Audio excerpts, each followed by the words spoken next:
Olá pessoal, sejam bem-vindos de volta.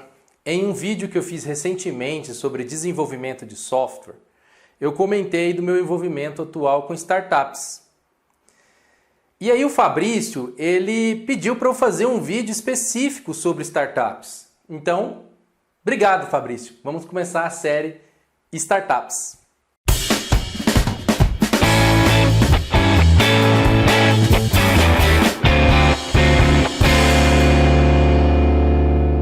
Neste primeiro vídeo, eu vou falar sobre o que é startup.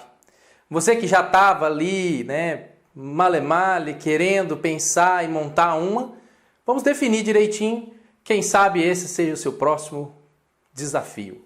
Então, vamos lá na definição do que é uma startup. Startup é uma empresa jovem com modelo de negócios repetível e escalável em um cenário de incertezas e soluções a serem desenvolvidas. Embora não se limite apenas a negócios digitais, uma startup necessita de inovação para não ser considerada uma empresa de modelo tradicional. Observe, é uma empresa cujo modelo de negócio é repetível e escalável e funciona num cenário de incertezas. Vamos por partes. Primeiro, sobre o modelo de negócios. O objetivo do modelo de negócios de uma startup está mais ligado ao valor que a startup pode gerar do que de fato ao produto da empresa. Então, quando você for pensar no modelo de negócios para a sua ideia nascente que pode virar uma startup, pense que o principal fator não é de fato o produto, mas sim o valor que você quer levar. Então, para exemplificar, imagine que você deseja fazer um furo na parede. Bom, este furo, para ser realizado, você vai precisar de uma furadeira. Então você vai lá, compra uma furadeira, cuja o resultado é fazer o furo e começa a fazer o furo lá na sua parede. Só que o furo tem uma razão. No caso, vamos colocar aqui que seja o quadro. Então observe que o verdadeiro valor da furadeira, neste caso, não é fazer o furo, e sim colocar um quadro na parede. Mas ninguém sai colocando quadros na parede aleatoriamente. No fundo, o quadro é o do seu casamento. O quadro é daquela viagem que você fez. Então, o objetivo seu, no fundo de tudo, era colocar na parede uma emoção. Então, aí neste momento, você imagina que o valor do furo não era o furo por si só, não era o quadro, e sim a emoção. Então, imagine que, no fundo, quando eu fui lá na loja de furadeira e comprei a furadeira, eu estava pensando em colocar uma emoção na parede. É isso que você tem que imaginar quando a gente fala de startup. Não é focar diretamente no produto, mas sim no valor que aquele produto provoca na vida das pessoas. Então esse é o primeiro ponto, o seu modelo de negócio focado no valor. O segundo ponto é repetível e escalável. Eu até comentei lá na definição que se não for repetível e escalável, é uma empresa comum. Uma das coisas para você ter um negócio repetível e escalável é fugir de negócios que demandam customização. Por exemplo, é difícil de pensar numa startup cujo o produto esteja ligado a fazer festas customizadas de aniversário para crianças. Cada festa é um personagem diferente, cada festa tem uma customização diferente. Mas se você conseguir fazer algo que faça aniversário para crianças de forma repetível, que você não precisa ficar bolando uma nova ideia a cada nova entrega, obviamente seu negócio é escalável. Vamos pensar no caso de um negócio extremamente escalável que a gente usa muito, o Uber. O Uber, para ele ter mais carros operando na cidade, ele não precisa aumentar em nada da estrutura do Uber. Basicamente é só atrair mais motoristas que com seus próprios carros utilizarão o Uber. Então isso é um negócio escalável. Por fim, a startup sempre está relacionada num cenário de incertezas. A startup está inserida num cenário de incertezas. Onde tudo é certo, os negócios tradicionais eles reinam. O que é um negócio tradicional? Uma padaria, um supermercado, né? Um cenário de incerteza é um cenário de mudanças. Por exemplo, no momento de gravação desse vídeo, estamos em isolamento social, estamos em quarentena por conta do Covid-19. Está aí um grande cenário de incerteza que vai provocar o surgimento de muitas startups, com certeza. Então, é nos cenários de incertezas que as startups costumam ser geradas. Porque o objetivo é sempre resolver negócios inovadores, negócios de alto impacto e de alto risco. E dentro do cenário de incertezas, é claro, para você mitigar os seus riscos, a gente fala muito de mínimo produto viável. O que é o mínimo produto viável? Veja essa imagem. Observe que se o meu objetivo final é ter um veículo, o meu mínimo produto viável poderia ser, por exemplo, um skate. Então, ao invés de eu pensar em roda, depois eixo, depois carcaça e só aí o veículo, observe que no primeiro exemplo eu já consigo, male, me locomover. Esse seria o mínimo produto viável. Bom, lá na opção 1 ainda falta lá na opção 1 ainda falta motor, ainda falta volante, ainda falta algumas coisas, mas você pode ir melhorando e os seus clientes já vão utilizando. Então, para você conseguir mitigar o cenário de incertezas, vá para o mercado o mais rapidamente possível. Este é o mantra da startup. MVP, que do inglês quer dizer Minimal Viable Product, ou mínimo produto viável. Então, sempre pense o mínimo que já dá para ir para o mercado. Ah, mas não está pronto. Não importa. Vá para o mercado, valide. Nós, startupeiros, empreendedores, temos um defeito grande. A gente apaixona nas nossas ideias, a ponto de achar que a ideia ela vai revolucionar o mundo. E aí, de repente, a hora que você leva ela para o mercado, não é bem assim. Tem que tomar cuidado com o elogio da mãe. Então, toda mãe ama o filho e para toda mãe o filho é o mais bonito de todos. Todo empreendedor ama a ideia e para o empreendedor aquela ideia é a mais maravilhosa de todas. Qual que é a forma correta de você validar se realmente todo mundo acha assim? Leva para o mercado. É quando o menino vai para a escola e vê que lá ele não é o mais bonito, lá ele não é o mais inteligente. A mesma coisa a startup. Leva a startup para o mercado o mais rapidamente possível. E você só faz isso tendo o mínimo produto viável para ser utilizado por alguém, por um cliente. Então, o cenário de incertezas, a gente lida com ele sempre com o mínimo produto viável. Aqui tem um outro exemplo de mínimo produto viável. Então, pensa lá, um barquinho de papel. Ninguém consegue navegar nem num lago com um barquinho de papel. E um navio. É o melhor dos sonhos, era ter um iate, um navio.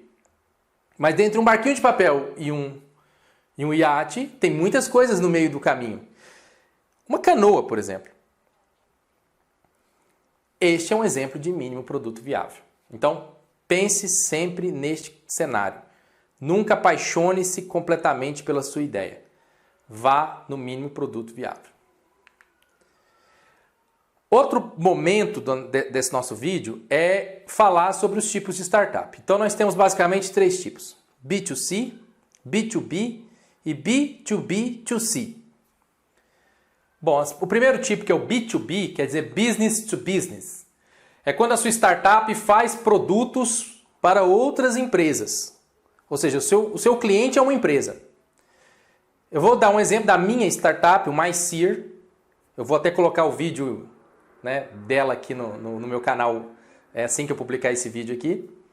E esta startup, o MySear, a gente oferece produtos que utilizam dados das empresas para ajudar as empresas a melhorar os seus estoques. Então tá aí um business to business, é um B2B. Esse é a minha startup, é uma das minhas startups que fazem isso. Um outro termo é o B2C. B2C quer dizer Business to Consumer. Ou seja, é quando a sua startup desenvolve produtos para consumidores. Um exemplo é o Uber. Ou seja, o Uber, enquanto startup, tem um ano que não é mais. abriu o IPO, mas enquanto startup, o objetivo do Uber era um aplicativo que você podia chamar um carro. E quem entrava nesse carro não era uma empresa, era você, uma pessoa, um consumidor. Então, business to consumer, B2C. Este é o conceito desse tipo de startup. E por fim, o B2B2C, que é quando você faz um serviço para uma empresa que diretamente vai gerar um produto para um consumidor. Um exemplo disso é o iFood. O iFood não vende comida, mas ele precisa de um business to business, que é um restaurante, ou seja, startup iFood para o restaurante. Vender comida através do aplicativo. Então é business to business, é o restaurante, to consumer. Então, esse é outro conceito. Sobre o que tange ao empreendedorismo, é claro que para você desenvolver uma startup, é fundamental que você tenha o seu empreendedorismo desenvolvido. Diferentemente do que prega alguns, o empreendedorismo não nasce com as pessoas. O empreendedorismo se ensina. Você pode desenvolver suas habilidades empreendedoras. Uma coisa realmente é clara que no nosso contexto social, pelo menos aqui onde eu vivo, a gente bate muita palma para quem é funcionário público ou para quem é funcionário de grandes empresas. Então, aqui no meu contexto social, a gente não enfatiza tanto o empreendedorismo. Então, eu acho que deve ser o seu também. Deixa aí nos comentários, inclusive para eu saber mais ou menos como é que está aí o Brasil. Mas veja lá, muitas das vezes quando você chega para o pai e fala: pai, eu vou sair do meu emprego estável e vou montar uma empresa, ele não vai te bater. Talvez ele só não te bate porque você já é maior de idade. Então esse é um ponto importante a ser colocado.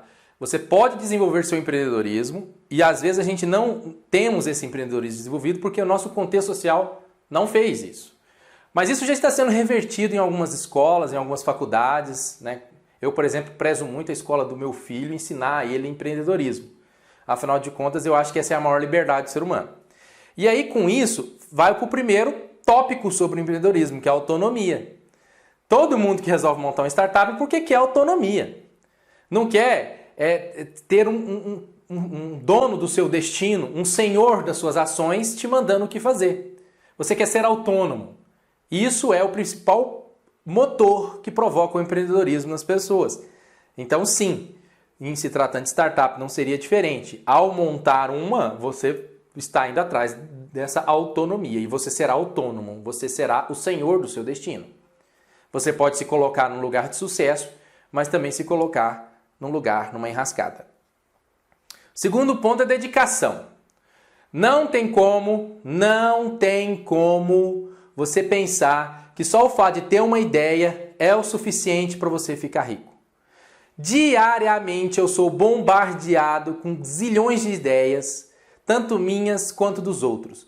E às vezes ocorre a atrocidade dessas pessoas que me passam ideias quererem até que eu assine um documento de sigilo da ideia. Gente, a ideia não vale nada.